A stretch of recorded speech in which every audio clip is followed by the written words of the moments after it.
ఇది సుప్రీంకోర్టులోని రాజ్యాంగ ధర్మాసనం. దాన్ని అతిక్రమించే అధికారం ఈ దేశంలో ఏ ప్రభుత్వానికి లేదు, కేంద్ర ప్రభుత్వానికి లేదు, రాష్ట్ర ప్రభుత్వానికి కూడా లేదు.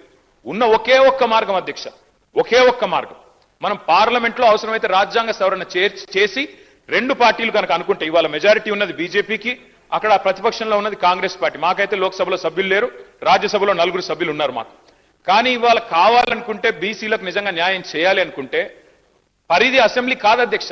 ఇక్కడ మనం ఎంతసేపు మనం ఇక్కడ మాట్లాడినా, ఎంత గట్టిగా మాట్లాడినా, ఒకరి మీద ఒకరు ఎన్ని పంచులేసుకున్నా, పొలిటికల్ డైలాగులు కొట్టినా, నిజంగా న్యాయం జరగాలంటే మాత్రం పార్లమెంటులో రాజ్యాంగ సవరణ ద్వారా మాత్రమే, 9th షెడ్యూల్లో చేర్చడం ద్వారా మాత్రమే ఇది పరిష్కారం అయితే తప్ప వేరే మార్గం లేదు అధ్యక్ష. ఇది వాస్తవం.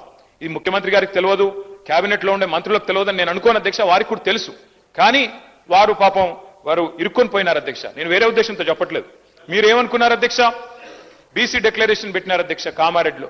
పెట్టినప్పుడు పాపం వారు ఏం చెప్పాలి? నిజాన్ని చెప్పడం, మేము కేంద్రంలో కూడా అధికారంలోకి వస్తే ఈ రకంగా చేస్తామని చెప్పి ఉండాలి. కానీ ఆదరబాదరగా ఏం చెప్పినారు? 6 నెలల్లోనే 42% రిజర్వేషన్ ఇచ్చేస్తాం అని చెప్పారు అధ్యక్ష. చెప్పిన తర్వాత ఇక్కడ బీసీ సమాజం నుంచి ఒత్తిడి పెరిగింది. పెరిగినాక ఏం చేయాలి అధ్యక్ష?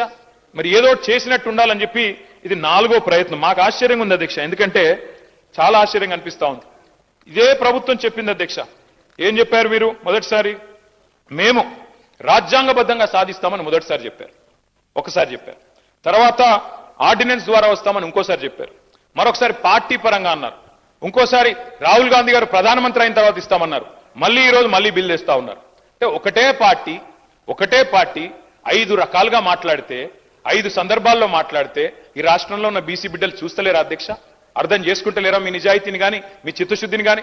అంటే చిత్తశుద్ధి లేని శివ పూజ చేస్తూ ఇవాళ ప్రతిపక్షం మీద నెపం పెట్టి తప్పించుకుంటామంటే కుదరదు అధ్యక్ష.